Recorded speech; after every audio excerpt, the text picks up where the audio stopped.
Of all of podcasting's problems, sameness isn't one. Listen to 10 different podcasts and you're likely to hear 10 different approaches to sound.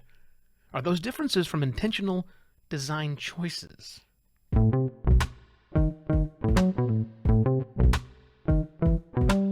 Hello and welcome to another Podcast Pontifications with me, Evo Terra. Does your podcast have a style? Not a type, like narrative nonfiction or chatcast or monologue, but a style, a design, some sort of artistic identity or affectation that you're going for with each of your episodes. I was watching Love, Death, and Robots, an animated television series on Netflix, which is great, by the way. Very different styles of animation in those short 10 to 15 minute long episodes, ranging from the hyper-realistic 3D, is that real or not, down to the Harryhausen style of claymation, almost. And I was watching, I realized that some of those definitely looked better to me, and I think better to anybody. And by better, I mean more fluid style. You know, some of them were nearly lifelike, as I said, while others were far less perfect, if you will. Very jerky animation, blocky coloring, or backgrounds that looked, fake. But I'm betting that 100% of those shows, of those episodes, were all rendered on a computer. Probably very likely the same or similar computer with the same or similar computer programs that the person who did the much more realistic one did.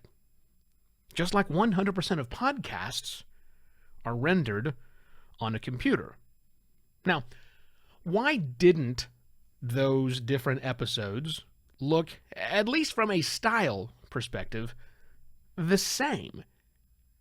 Was it a time savings decision? Did the producer not want to spend the time to make it more realistic?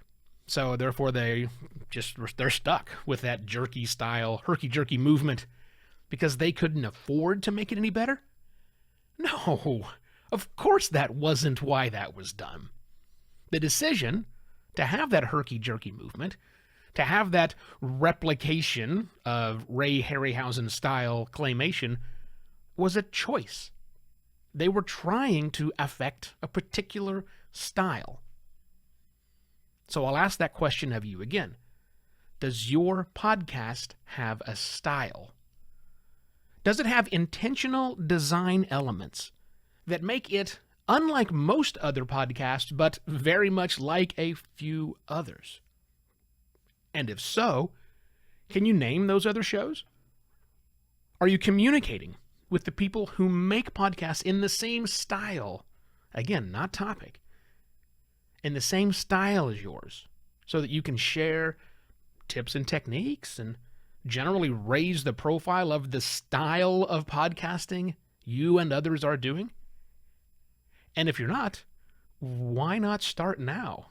Seems like a good idea, because I can assure you that listeners love a particular style. Everyone, shouldn't say that. A lot of people who listen to a lot of podcasts have a particular style, an artistic feeling and a flair that they want out of their podcast. We talk about them as people who listen to true crime, but that's topic. I'm telling you, there are people out there who like certain styles. It hits an endorphin spot in their brain, and they love it.